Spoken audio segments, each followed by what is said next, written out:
या कुक्षि विवरे कृत्वा रक्षति सर्वतः। नमामि जननीं देवीं परां प्रकृतिरूपिणीं कृच्छ्रेण महता देव्या धारितोऽहं यदोदरे। तत्प्रसादात् जगदृष्टं मातुर्नित्यं नमोऽस्तु ते। पृथिव्या यानि तीर्थानि सागरादीनि सर्वतः वसन्ति यत्र तां मातरं भूतिहेतवे। మాతృదేవో భవ పితృదేవో భవ. ఇప్పుడు మనము ఏప్రిల్ నెల 2026 సంవత్సరంలో ద్వాదశ రాశుల వారికి గోచార ఫలితాలు ఏ విధంగా ఉన్నాయో సశాస్త్రీయమైన పద్ధతిలో తెలుసుకునే ప్రయత్నం చేద్దాము. ఇందులో నా కల్పనలు కానీ అబోధ కల్పనలు కానీ ఏమీ ఉండవండి. శాస్త్రం ఎంతవరకు చెప్పిందో అంతవరకు చెప్పడం జరుగుతుంది. ఇంకో ముఖ్యమైన విషయం ఏమిటంటే ఇది గోచార ఫలితాలు మాత్రమే. దీని మీద మీ జాతకాన్ని ఎవరి జాతకాన్ని కూడా గోచారం నిర్దేశించజాలదు. కొంతవరకు ఇండికేట్ చేస్తుంది, తెలియజేస్తుంది అంతవరకే. అది ఎంతవరకు అంటే 10 నుంచి 15% మాత్రమే. అది నిష్ణాతులైన వారు చెబితే. మిగతాదంతా కూడా మన వ్యక్తిగత జాతకము. ఎవరి వ్యక్తిగత జాతకం, ఏ డేట్లో పుట్టారు, ఏ టైంలో పుట్టారు, ఏ ఊరిలో పుట్టారు అనేటటువంటి దాని మీద ఆధారపడి ఉంటుంది. అది 100%. ఇది ఒక 15 వేసుకోండి. 75, 80, 90. ఇంకా 100కి 100 పాళ్ళు కావాలంటే బ్రహ్మదేవుడు తప్పితే మరి ఎవ్వరు కూడా దాన్ని కరెక్ట్గా చెప్పలేరు. కాబట్టి దీని గురించి ఊరికే కంగారు పడిపోక్కర్లేదు. 4 గ్రహాలు ఎక్కువగా ఉన్నాయని సంతోషపడవలసిన పని లేదు. అందుచేత ఇంకోటి ఏంటంటే, నేను ఇందులో మిమ్మల్ని భయపెట్టడానికి భయపెట్టేసి ఏదో చేసేయాలి, జపాలు పెట్టేయాలి అని అటువంటి ఏవో ఆలోచనలు కానీ దుష్టాలోచనలు కానీ లేదు. మిమ్మల్ని సంతోష పెట్టడం కోసం, మిమ్మల్ని ఇంప్రెస్ చేయడం కోసం, మీకేదో ఒక లేడీ వచ్చేస్తున్న ఈ సంవత్సరంలో నాది గ్యారంటీ రాసి పెట్టుకో, ఇలాంటి మాటలు ఎక్కడా శాస్త్రంలో ఏ శాస్త్రకారుడు చెప్పలేదు. నేను చెప్పను. మీరు అది చెప్పేవారు చెప్తారు. వారికి ఎక్కడో ఏదో ఆధారం ఉండి ఉండొచ్చు అని అనుకుంటాను. అయితే మా దగ్గర అయితే అది లేదు. నాకు తెలిసినంత వరకు లేదు ఎక్కడా కూడా. ఒకవేళ ఉందేమో తెలియదు పూర్తిగా. 100కి 100 పాళ్ళు పూర్తిగా 199% నాకు తెలిసినంత వరకు ఎక్కడా ఏ విధమైనటువంటి ఈ గ్యారంటీలు రాసి పెట్టుకోవడాలు ఏమీ లేవు. అంచేత శాస్త్రం ఎంతవరకు జరిగిందో అంతవరకు చెప్పడం జరుగుతుంది.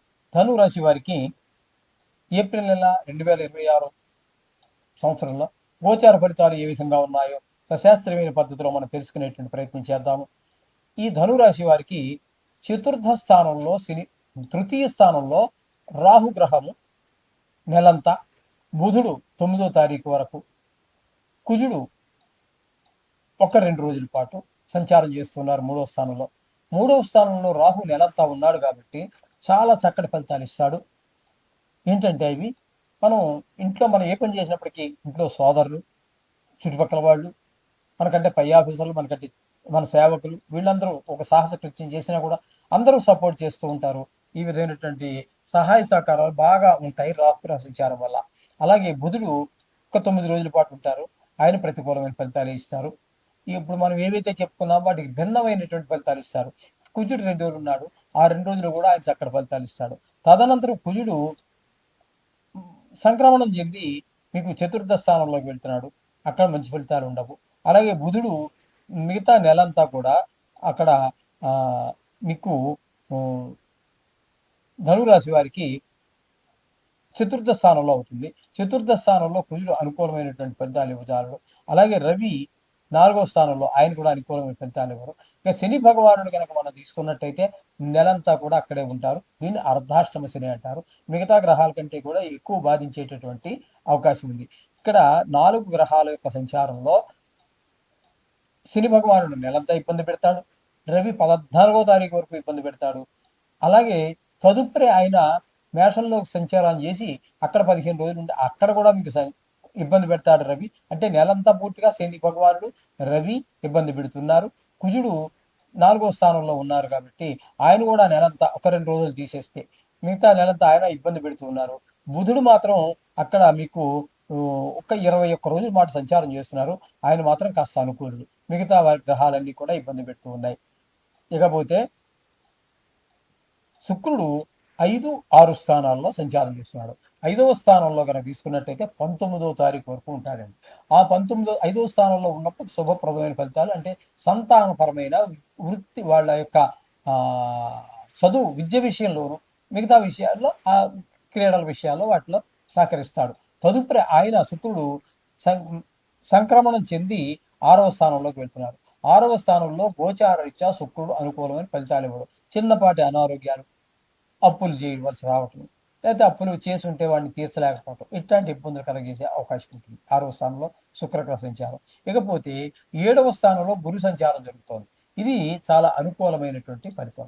ఇక్కడ గోచార రీత్యా గురువు 7లో సంచారం చేసే కాలాన్ని వివాహ సమయంగా కూడా మనకి కొన్ని విషయాల్లో చెప్పారు.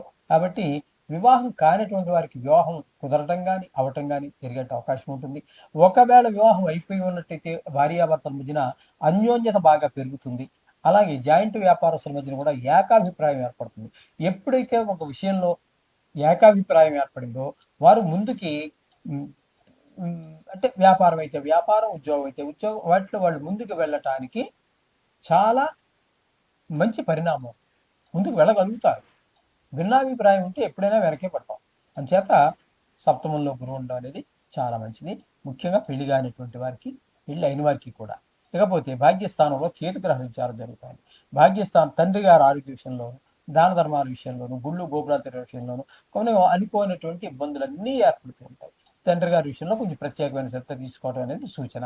కాబట్టి ఈ విధమైన ఫలితాలన్నీ ఉన్నాయి. నిజంగా చెప్పాలంటే ఈ రాశి వారికి అనుకూలత ఇచ్చే గ్రహం ఏదైనా ఉందంటే ఒక రాహు పూర్తిగా ఉన్నాడు, అలాగే కుజుడు ఒక 2 రోజులు అనుకూలంగా ఉన్నాడు, శుక్రుడు ఒక 15 రోజులు అనుకూలంగా ఉన్నారు, గురువు పూర్తిగా నెలంతా అనుకూలంగా ఉన్నారు. ఇంతే. అంటే పూర్తిగా అనుకూలంగా ఉండేటటువంటి గ్రహాలు గురువు, రాహు మాత్రమే. మిగతావి ఒక 2 గ్రహాలు పాక్షికంగా మాత్రం అనుకూలంగా, ఈ యావరేజ్గా మనం చెప్పుకోవచ్చు. ఏదైనప్పటికీ కంగారు పడవలసిన పని లేదు. ఇప్పుడు ఏ ఏ విషయాల్లో మనకు ప్రతికూల విషయాలను చెప్పుకున్నామో ఆ విషయాల్లో తగు జాగ్రత్త తీసుకుంటూ ఆ నవగ్రహాల చుట్టూ తిరగండి, లేదా నవగ్రహ మంత్రాలు పఠించండి. మీకు ఆ సాంద్రత, ఆ తీవ్రత తగ్గుతుంది. దోషం యొక్క తీవ్రత తగ్గడం ద్వారా మీకు అనుకూలమైన ఫలితాలు వస్తాయి. శుభం భూయా.